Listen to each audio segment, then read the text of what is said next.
Alright,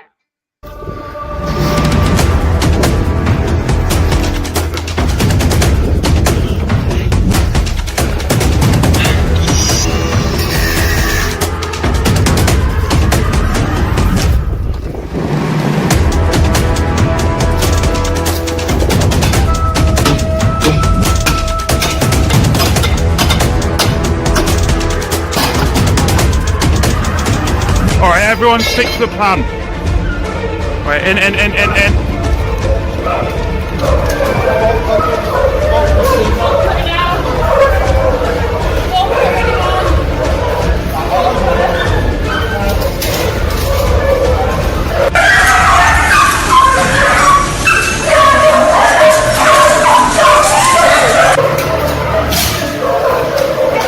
Evan, this one!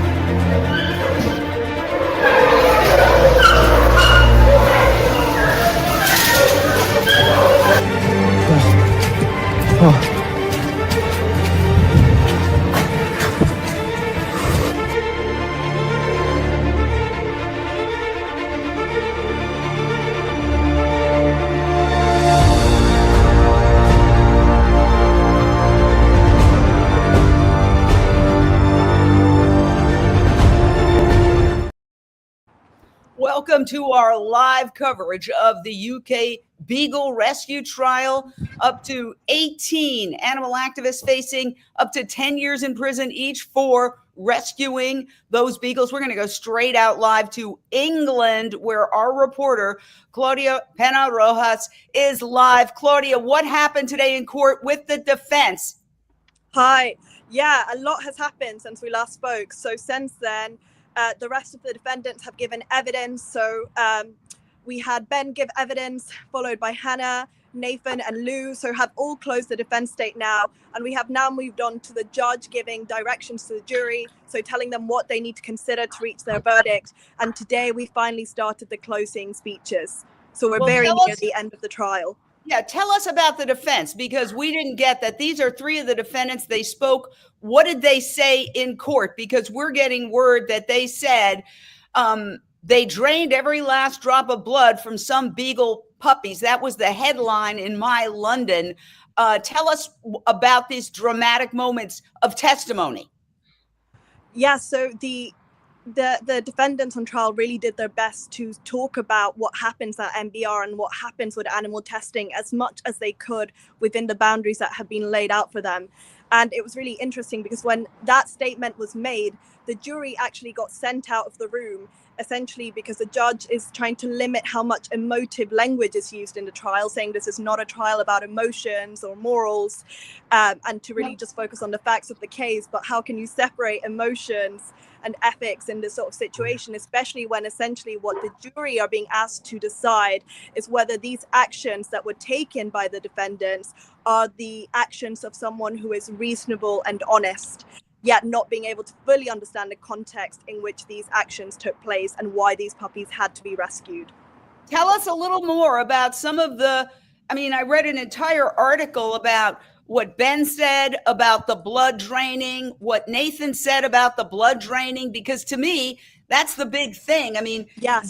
These people are facing 10 years in prison. They've got to convince the jury that what they did was reasonable and honest and that any decent person would do it. So if they don't get into the details of what they say is happening to these dogs, how can they be acquitted?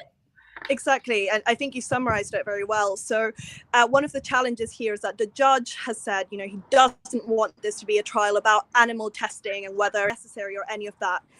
One of the ways that the defendants and their barristers have been able to talk about what happens is by highlighting that MBR has a license to carry out, well, essentially a bleeding license where these dogs are experimented on, where, their blood is drained until they die. They're not permitted to recover, and that this is done legally and that these animals are legally allowed to suffer and be killed at this site. So they were able, which meant that they were able to talk about these procedures which happen at MBR.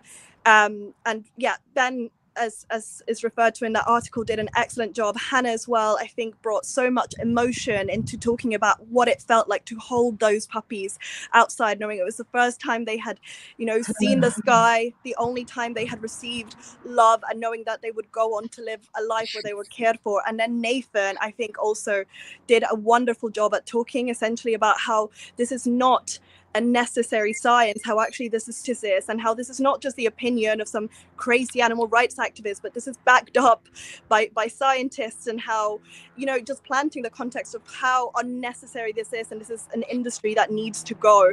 And then Lewis, who is in quite a different position, because he actually did not meant to be receiving the puppies and taking them away to safety, was very open about how he also was part of this rescue, how he didn't deny the actions, he's proud of what he did, and how all of this that has been done was for the well-being of these puppies. So yes, the bleeding license was a big focus. The conditions that these dogs live in as well, which they were able to bring in through footage from the rescue, was shown to the jury so that they could see the reality of what these dogs live in. And there you see the arrests of these activists. There's Ben Newman being taken away by police. They did not flee from police. Not only did they videotape themselves doing all this, then they waited for police to come and arrest them. And their hope is to put animal testing on trial. But we have a big problem here, and that is that the judge is basically saying that when the verdict comes down tomorrow, there's a big question mark as to whether or not we're even going to be allowed to report it. Now, this completely blows my mind. Can you try to explain, live from England, Claudia Pena Rojas, the reporter that we have in court, how is it possible that in a trial, in a parliamentary democracy, the media cannot report the verdict when it comes down? Yes, so essentially this is one of 5 trials that are happening regarding this rescue and another rescue that happened in June of 2022. Oh. And so what has happened is that the prosecution has made an application to the judge that there are reporting restrictions on the verdict, because their fear is that if this comes out and if future jury members, because each trial will have a new jury, that if they see it, it will influence the outcome of future trials. But what this has meant is that it's been very difficult to talk openly about what's happening. It's been very difficult to get media to engage and report in this process, because they know that they might not be able to report the outcome of this until March next year. Well, I hate to say it, but it sounds to me like a big rigmarole to just keep this trial from becoming what everybody who is on trial wanted it to be, which is putting animal testing on trial. So if you can't report the outcome, how are you going to cover it? And I think I personally believe that the authorities, the prosecutors, are very well aware that that major news organizations are not going to report on something that they can't report the outcome of. So I would like to get Ellen Dent of Animal Alliance Network to respond to that. Like, what is your thought on that, Ellen, that this trial is going on in a parliamentary democracy and the prosecution is saying you cannot report the outcome because, it might affect trials down the road? Ellen. I'm here. I think it's completely insane. They're concealing this information from the public about what is happening as an outcome of this trial. And, I know this is a parliamentary democracy, but they should be able to, inform the public about what's happening. And animal testing should absolutely be on trial here. I mean, we know that it's within like the 90th percentile to be ineffective. I'm glad they're able to talk about the blood license at least. I think it's absolutely horrific that they are draining these dogs of their blood. I did not know that before reading that article, and I'm horrified. I think the public will be horrified. I think the public should be able to see these videos, including the jury, and they should be able to hear why these activists went in there and they, perform this open rescue and, their justification for doing so. And they should hear the emotional pleas behind that, because it is very emotional to be a part of something like that, I'm sure, and seeing these dogs suffering like that. And I think that any person would want to go over that gate and free them. Well, I want to bring in Hurik Tele, who is an anti-vivisection expert. Hurik, when I read this article, first of all, shout out to My London doing the most extensive coverage. Personally, BBC, The Guardian, and all these other, the Telegraph, they should all be there. They should have cameras there. I think it's a journalistic lapse not to be there to cover the first open rescue trial. But Hurik, having studied vivisection, what would you say to this whole issue of these poor little beagles being bled? It's horrifying. It's insane. And what's even more horrifying for all of us, for animals and humans alike, is how this trial is supposed to be about reasonableness and honesty. And yet I just heard that the judge said, I don't want to talk about whether animal research is good or bad, or if it works or it doesn't work. Well, which reasonable human being would do something that's not good or not useful, right? So if we are to show that these activists, these brave activists went there, not only because there's no justification in the minds of any ethical human being that torturing animals is not okay, but also that this science is junk. It's not even science. So we can talk about that, whether it's reasonable from a medical and scientific standpoint, but these activists are supposed to show that they were reasonable in their actions. Honesty. How about the conglomerate or pharmaceutical, industrial, chemical, agricultural, military, tobacco, alcohol, you name it, all these industries that make money off of animal research, and they use animals as lab animals as scapegoats as alibis to allegedly show that their products are either safe or somehow promise of cure, which we know it's not true. From decades ago, doctors have talked about how animals are not any useful models for human diseases, human ailments. Yet we are not supposed to, the judge says, don't talk about that.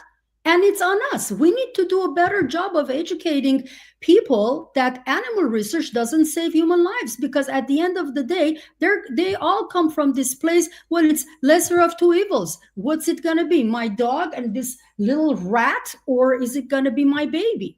And it's on us to somehow imprint upon them that no, everybody suffers from vivisection. Animals, without a doubt, horrific. And so do human beings. And what about this bloodletting? The bloodletting, I'm not even surprised. A lot of times we talk about alternatives to animal tests. We talk about, cell tissue cultures, cell cultures, blood cultures. Wonderful. But what we need to realize is that if you want to, let's say, test a drug for human consumption, a dog's blood has nothing to do with the human blood.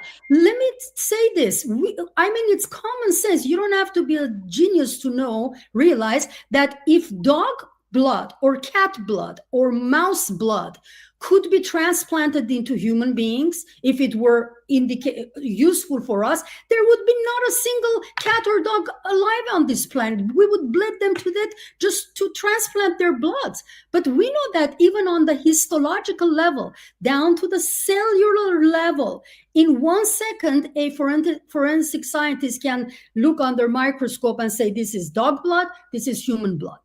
So bleeding the dogs for what? I think you're making an incredible point. I want to go back to Claudia. You said that the closing arguments are happening now. Tell us more about that and when we might have this verdict that we're purportedly not going to be able to report, which to me doesn't even compute.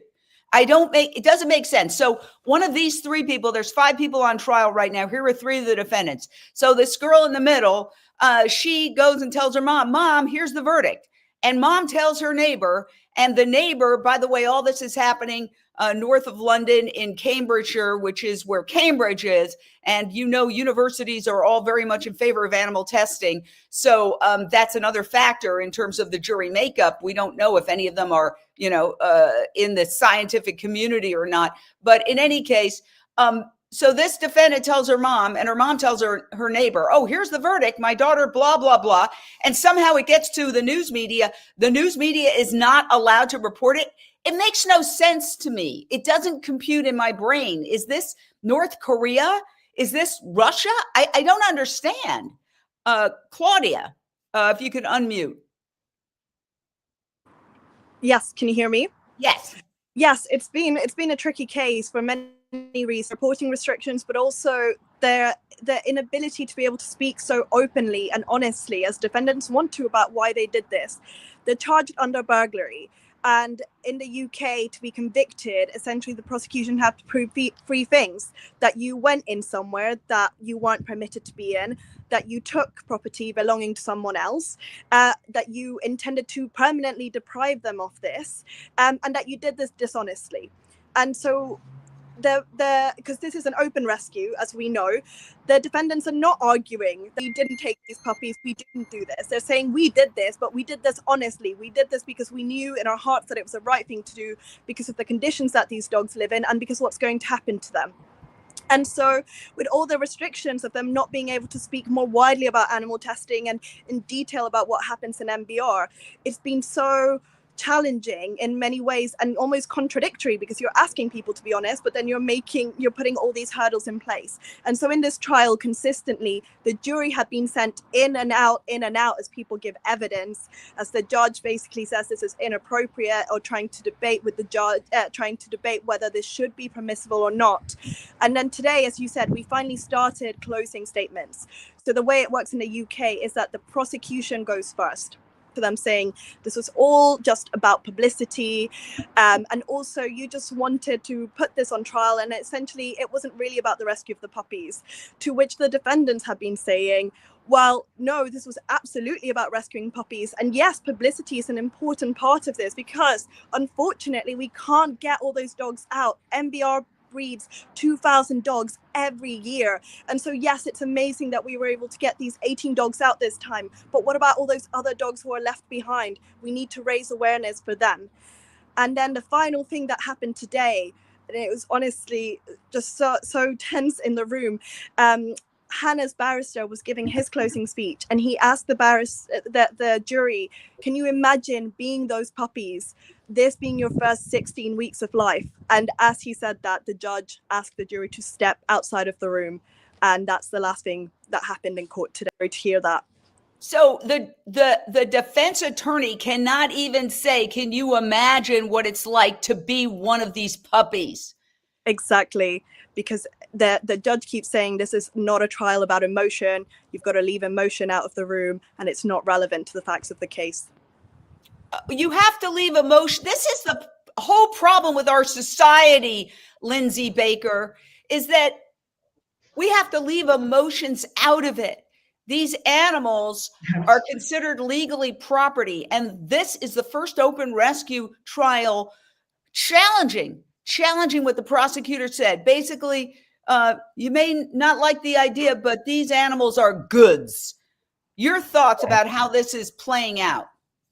Well, I believe that is one of the first steps in a movement where a huge change is going to take place, because public awareness, once it has been established, will definitely side with humanity. I mean, dogs are like our children. Many people like yourself, Jane, and me consider our animals our children.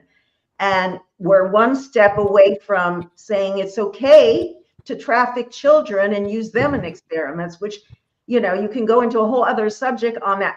My point is, where do they draw? Where does one ethically draw the line? And I just want to say that the fact that they're not allowed to talk about animal testing and they're not allowed to talk about what happens to these animals.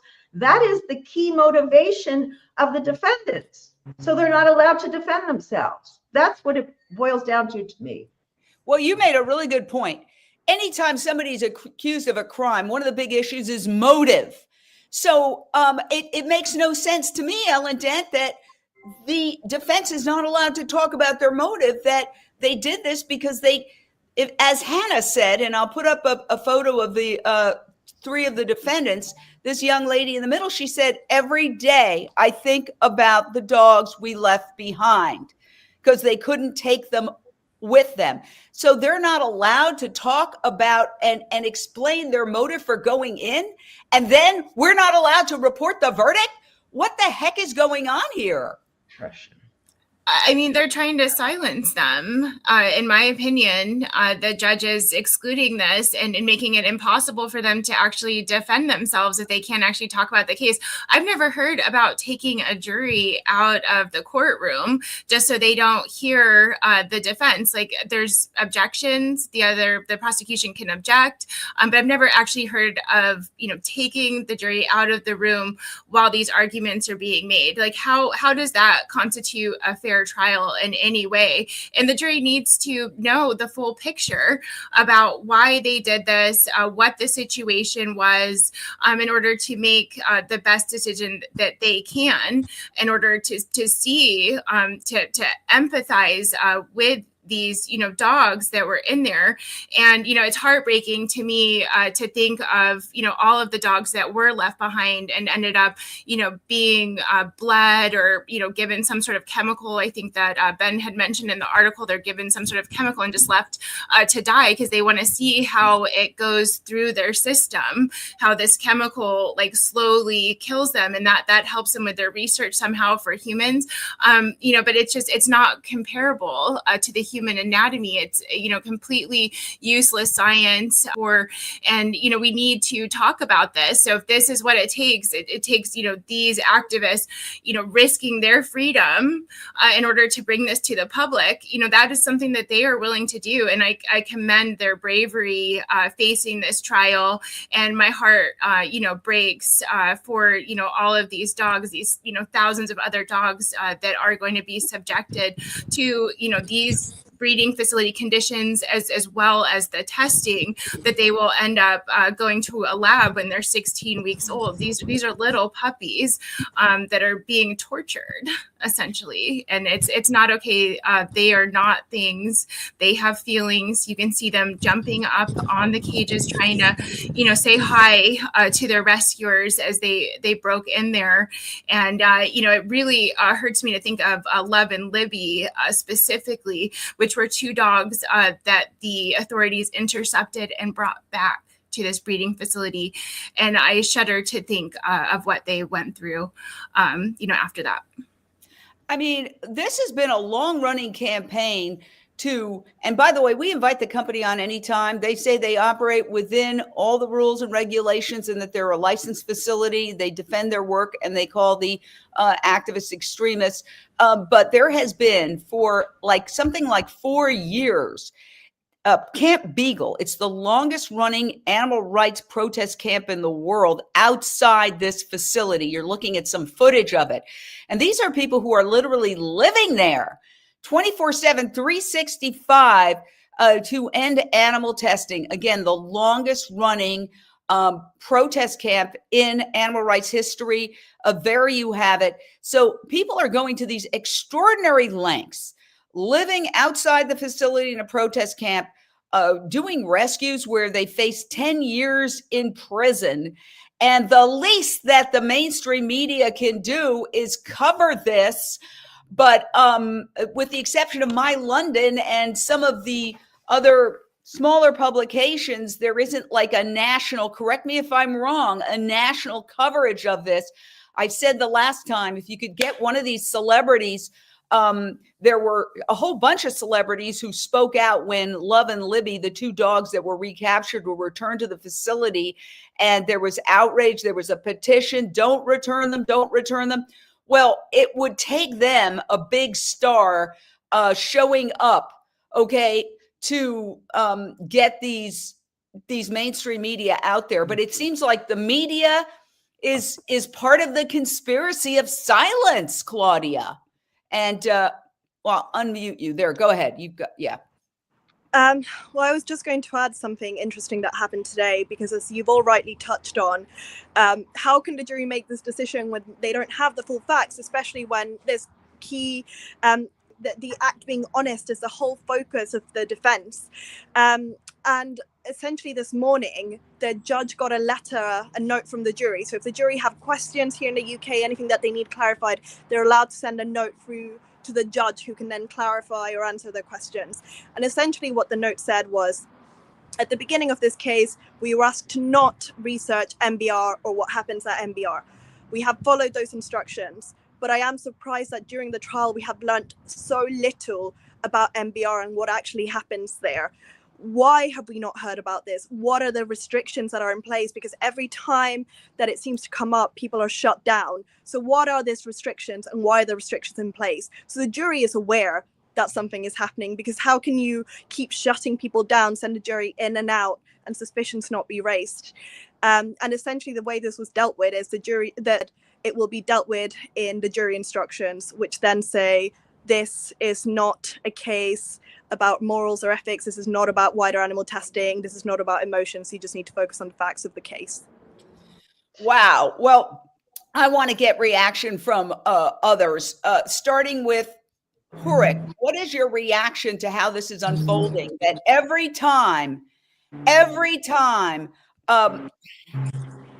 the issue of what's going on in this facility is raised, the judge shuts it down, saying basically as if they went in there and stole some cans.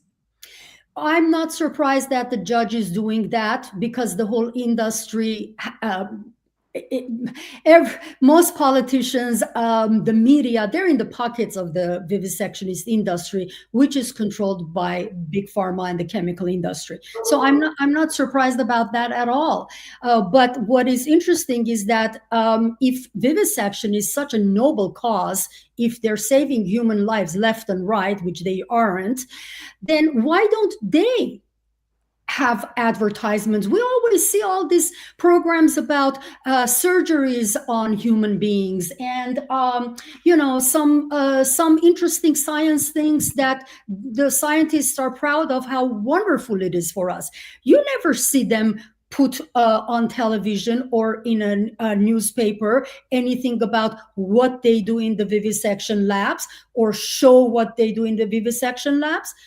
That's the part of the secrecy that they have to keep, so that people don't object to it on the obvious ethical grounds. The second part of it is the deception, which again, they tell people that this thing is going to save humanity.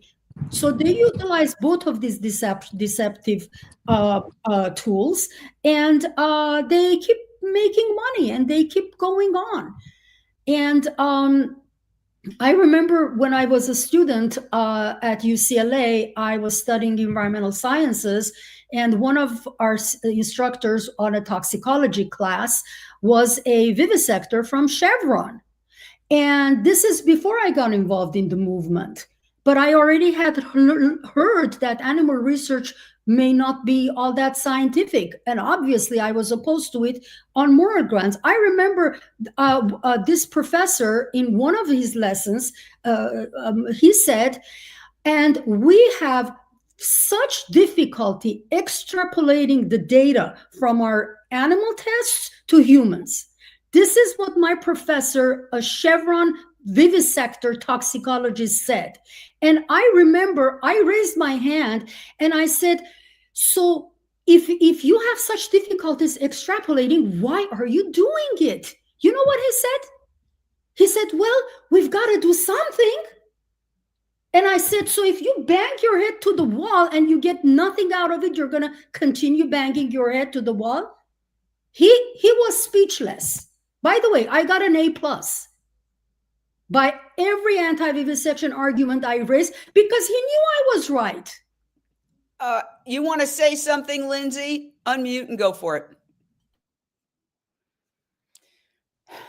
I really was just listening in awe to what she was saying. I mean, if the specialists, if these highly educated individuals teaching at UCLA, my alma mater too, by the way, if they know that this isn't working, the question is, how far down does the suppression go? Because we know right now that it's all about suppression and deception. So who is at the bottom, or the top, I should say? Who is the ones controlling this?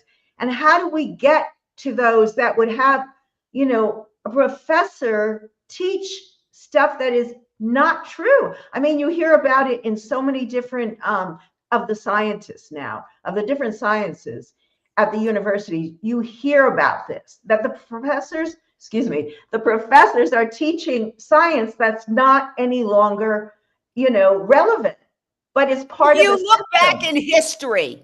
Yeah. You will always see times where people are saying the planets, everything revolves around the Earth.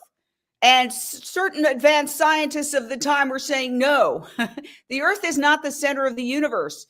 And some of them were put to death for speaking the truth. Okay, it's always the case that people who speak an inconvenient truth are suppressed and often punished, sometimes with their lives. Let me ask you this question, Claudia. I'm just going to play a little bit of these dogs barking. Now, we're going to hear this for 20 seconds. Imagine living this way 24/7, 365. My question to you on the other side is, did the jury hear this? It's all right. I'm heading this way. I'm going to this dog. It's all right, mate. I'm completely non-violent. I'm not going to hurt you. God, one of them in the building. Hello?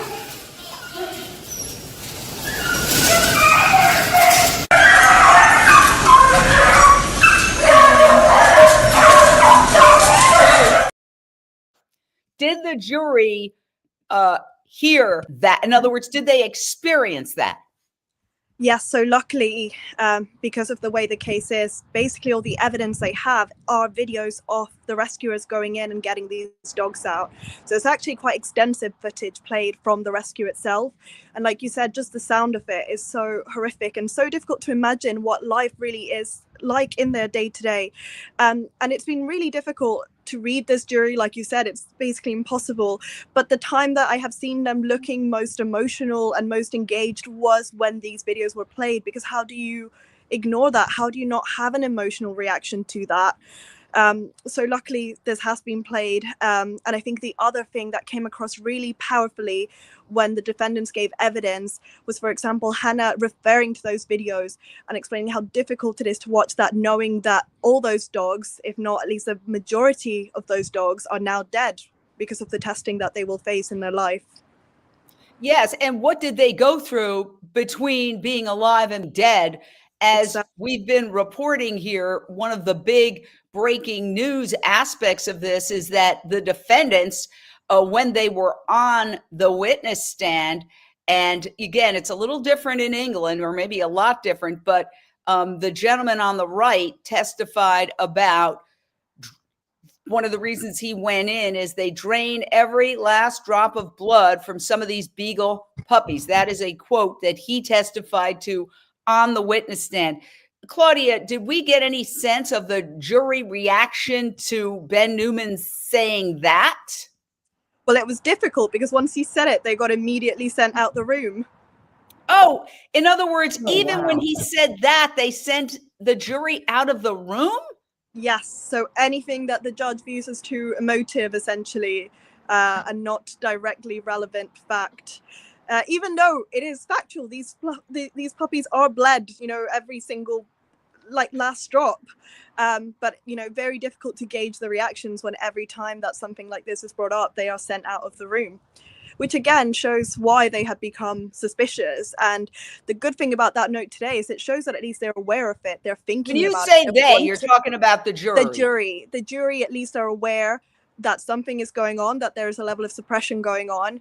And all we can do, really engage and dig deep into that, because it is so difficult to really get everything across that the defendants would like to get across.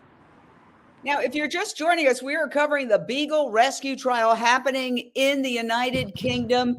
It is happening in Cambridgeshire, which you can see is north of London. That's where Cambridge is, in that same community.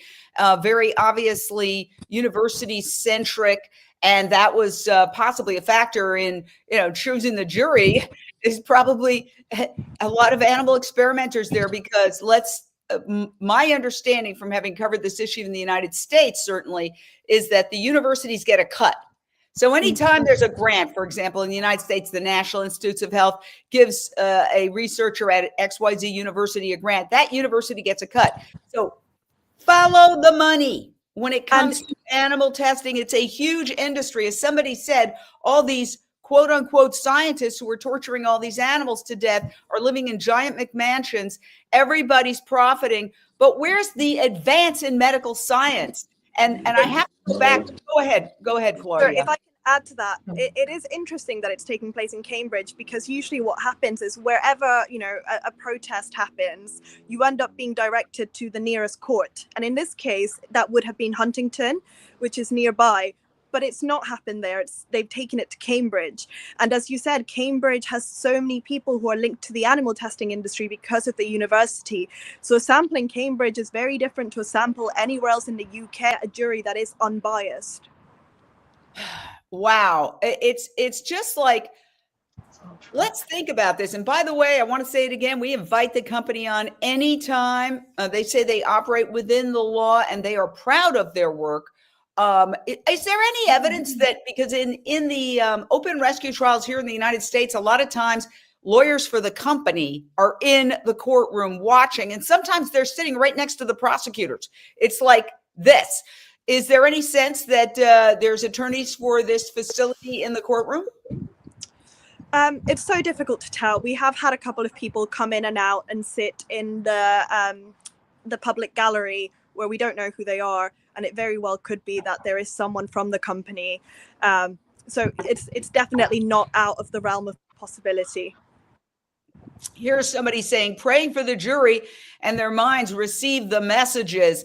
Yes, I mean, ultimately, the one thing is the jury can take all this in. And the fact that anytime anything emotional happens regarding these dogs, that they're ushered out of the courtroom, and then that they've come back with a question to the judge like, hey, why are you pushing us out of the courtroom every time something emotional comes up? And the judge says, we're going to deal with that in jury instructions. Well, jury instructions don't include, video, for example, of what's happening. They don't include video of the dogs in these conditions. Okay, so they don't include video of the dogs in the cages. So it's really interesting. The jury can sometimes be a lot smarter than the powers that be give them credit for. And so they're obviously picking up on the fact that anytime the emotional, intellectual motivations for these 20 activists going in there are revealed, the court comes to a stop, and the entire jury is told leave the room. For example, when one of the defendants mentioned that these dogs, in his opinion, are bled, some of them are bled to death, and you can only imagine what that's like. I was thinking about these dogs. The day before yesterday, I had a surgical procedure, which I'm fine. I basically had cataract surgery on one eye, and they had to just give me a little prick to set up some kind of IV or whatever. And I thought, oh, that hurts. And then I started thinking about these dogs, thinking, what must it be like to be bled to death? But I want to get back, as we're wrapping this up, to the crazy issue, the issue that I've covered literally many, many dozens of top criminal trials throughout my career as a crime reporter, whether it's the O.J. Simpson case, Michael Jackson case, Casey Anthony case, Jodi Arias case, the Robert Blake case. I mean, the list goes on and on. I've never heard, ever, and of course those are American cases, but I've never heard of a case where you can't report the verdict, where the verdict is secret. It just, I mean, do you have any thoughts on this, Ellen Dent? Yeah, it shouldn't be a secret. The public should have every right to know what happens, what the outcome of this trial is. And the fact that they're suppressing that really makes me wonder, especially after Claudia pointed out that this trial is happening in this area where this industry is prevalent for animal testing. So I'm really worried about the trial and whether or not they're going to have an unbiased jury and an unbiased judge even, because it seems those actions that the judge is taking are contrary to providing all of the evidence to the jury. And as someone who has served on a jury before, I cannot imagine being asked to leave while the defense is making their case. I would definitely be suspicious, and I would not be able to, convict based on that, based on the suppression of evidence. You're muted. I just have to go back one more time, and Lindsay, jump in if you have some thoughts on this. But okay, the closing arguments are happening. They happen today. They're going to continue tomorrow. The jury goes out, comes back and says, here's the verdict. How does that play out if nobody's allowed to talk about it? It doesn't make any sense. Now, mind you, the reason they're giving, and it's interesting that the prosecution wants this, not the defense. Presumably the defense wants the verdict to be published, right, Claudia? Yeah, we'd love to. Of course, we want to talk about it. And we've had to fight, honestly, to just get reporting restrictions lifted at all. At some point, we weren't allowed to report anything. At one point, it seemed that then we weren't able to report about closing statements. So it has been a constant battle to make sure that we can talk about this at all.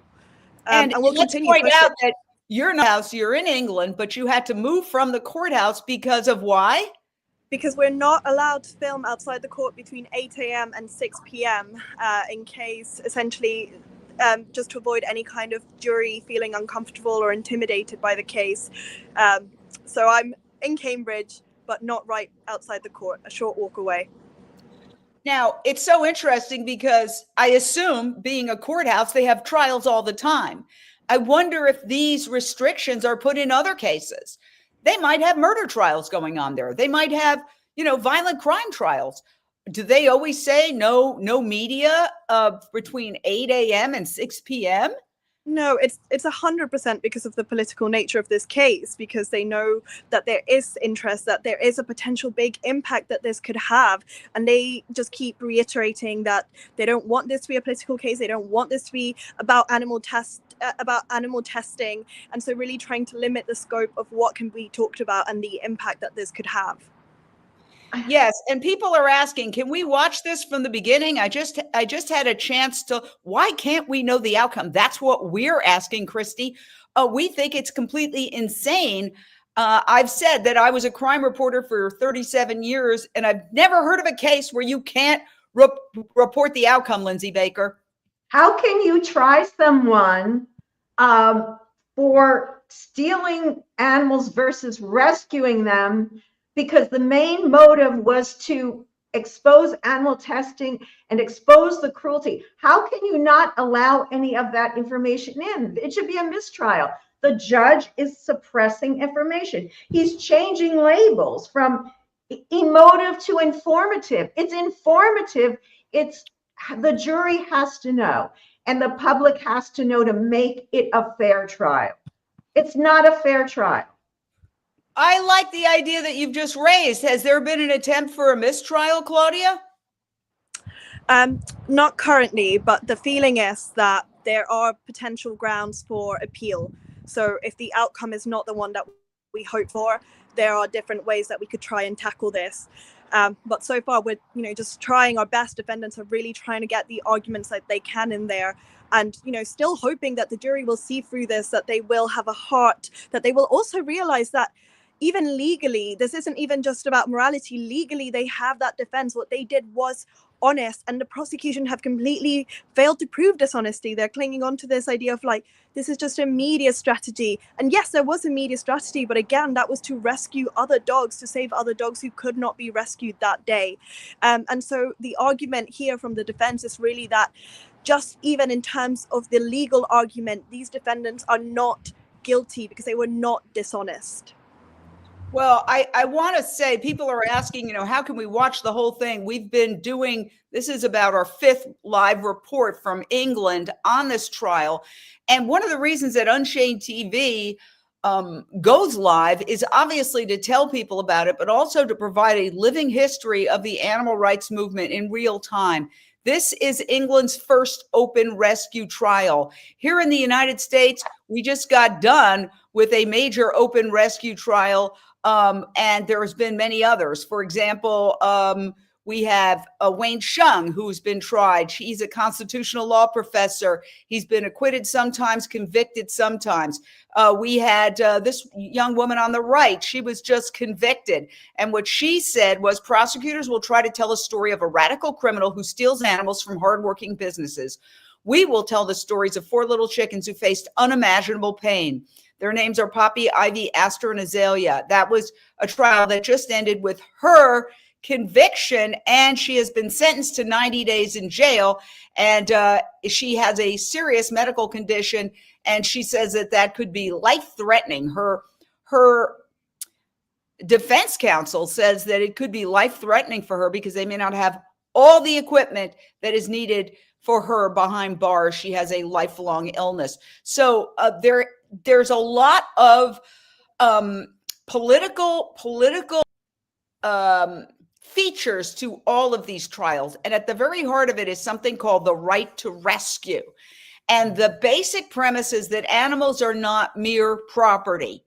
That if you saw, let's say, a human child drowning in a swimming pool, you would jump over the fence and trespass into private property, grab that child and maybe drag that child out to the street, and that would not be considered theft or trespassing. You'd be hailed as a hero, okay? And it's the same concept here. Has any of that, the idea of the right to rescue, been articulated in any way, shape, or form, Claudia, in front of the jury?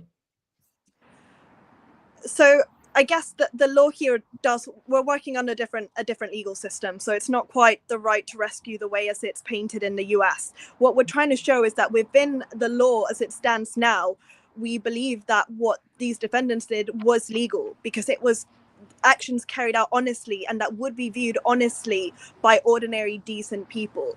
So we're trying to essentially show that within this legal framework, these defendants are innocent. Of course, there is that political aspect to it. And there keeps being referrals to the T-shirts that the defendants wore saying, put animal testing on trial. Because again, these defendants are innocent. They did nothing wrong. Their actions were there to save puppies. And really what we need to be looking at is what is happening at MBR and in the animal testing world overall. Final thoughts. We always say we're going to do just a half an hour, but there's so many fascinating subjects that come up here.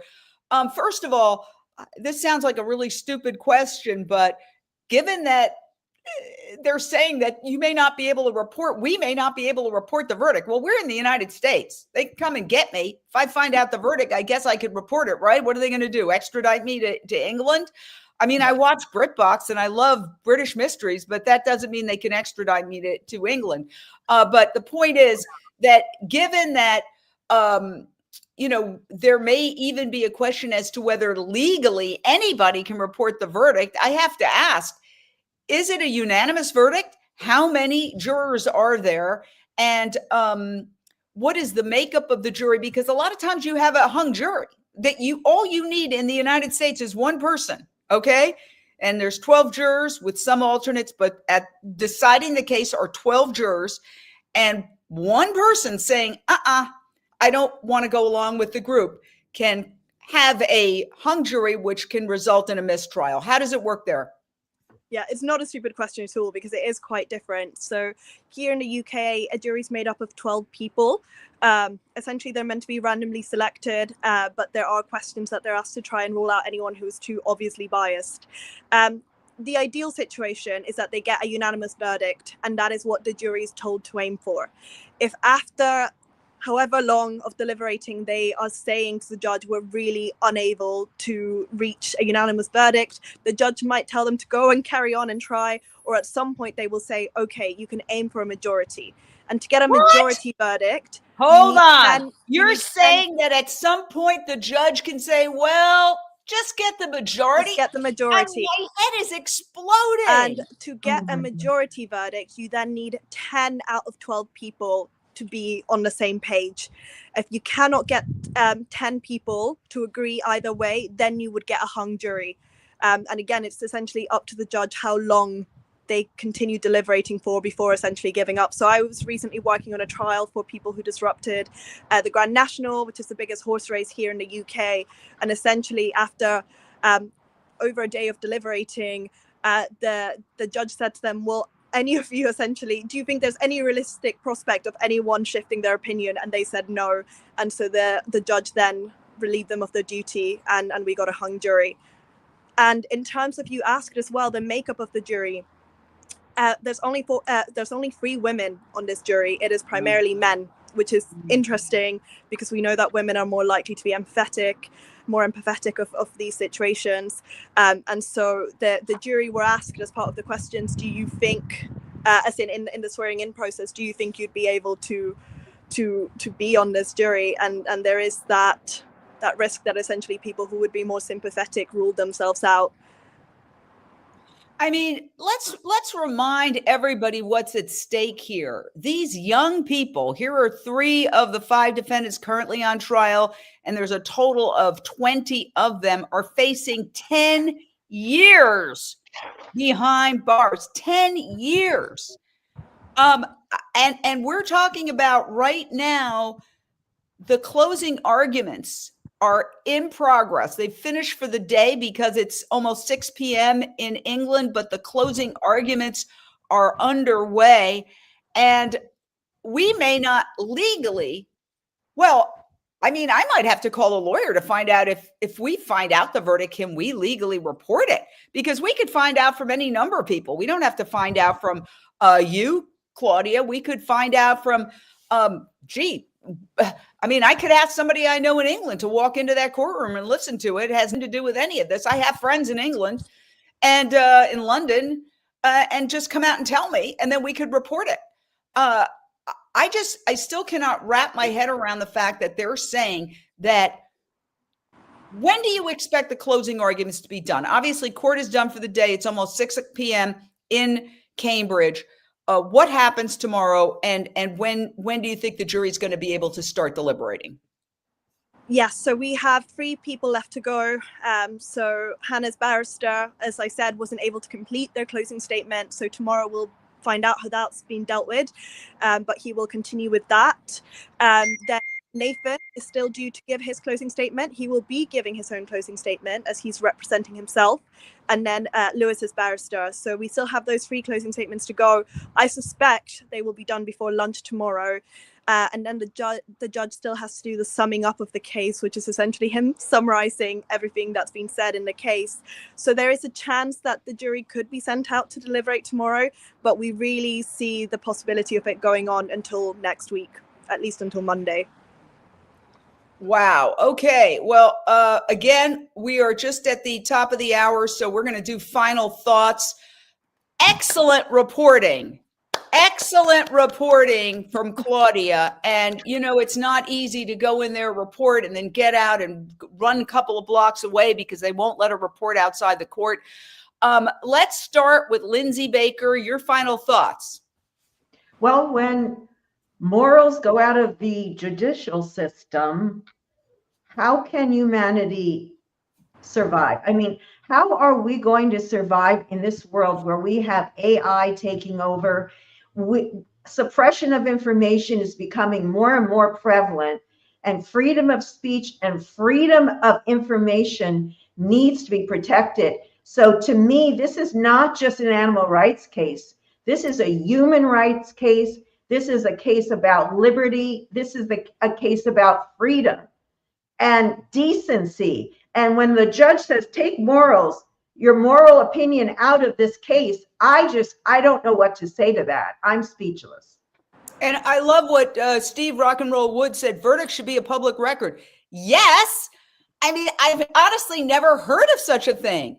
And they're claiming they're doing it for the defendants. If the defendants say it's okay, don't be defending, don't be doing anything on our benefit because it doesn't benefit us.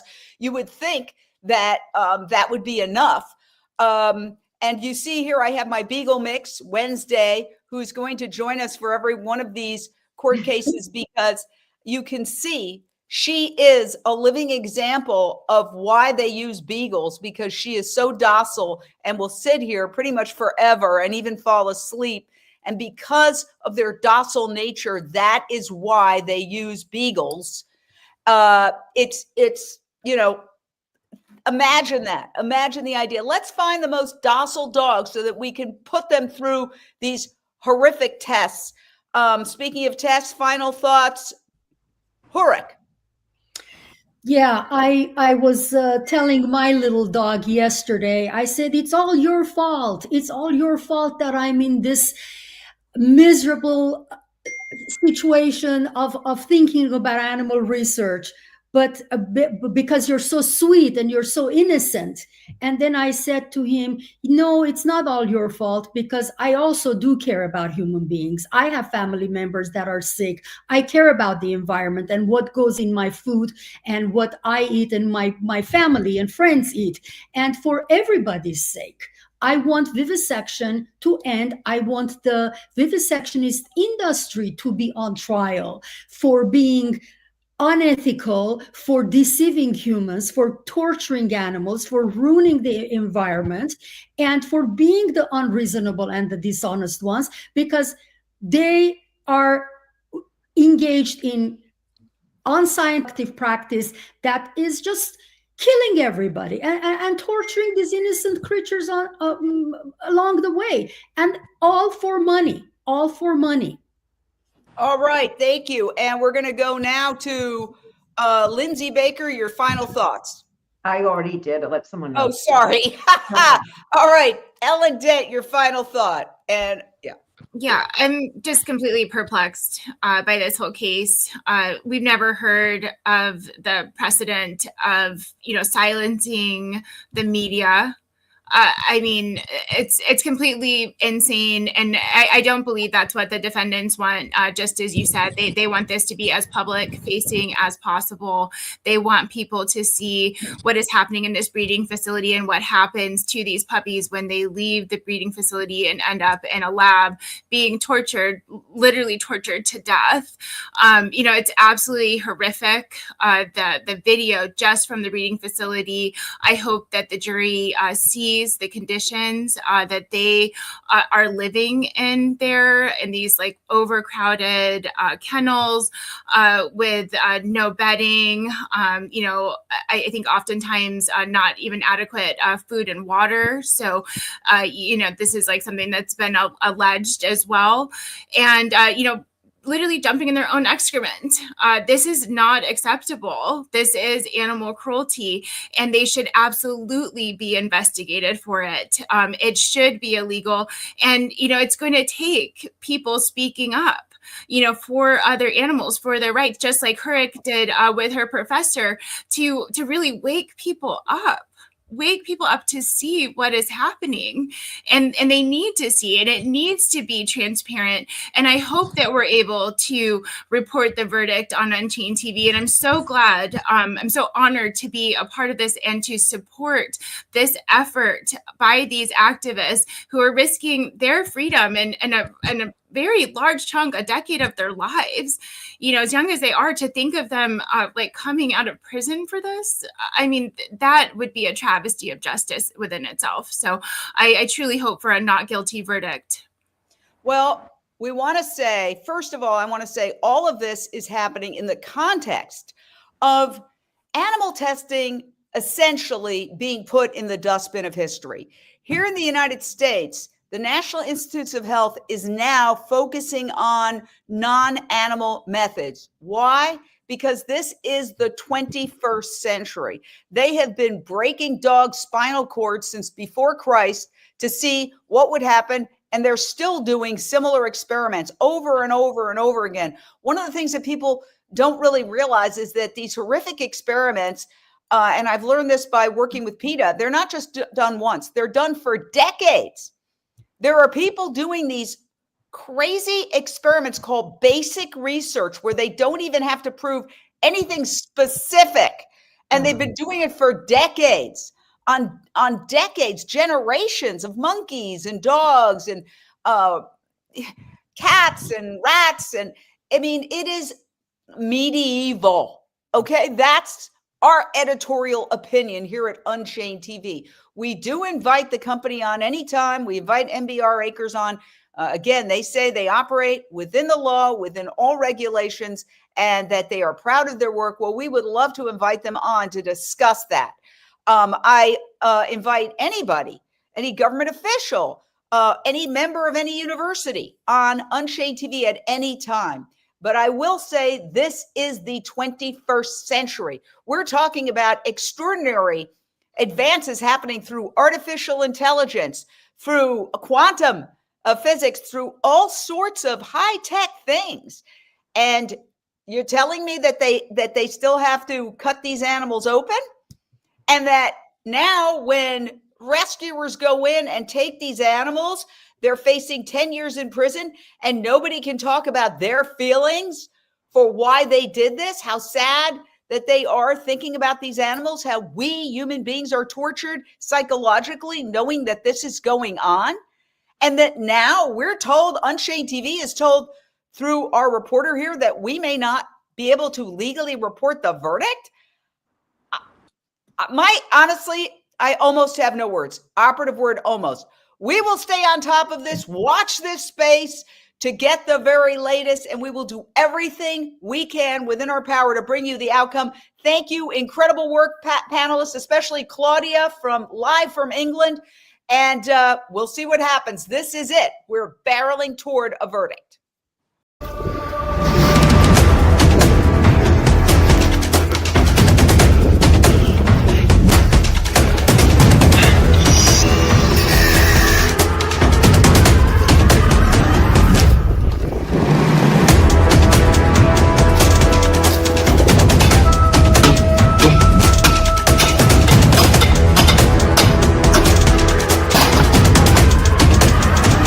All right, everyone stick to the plan.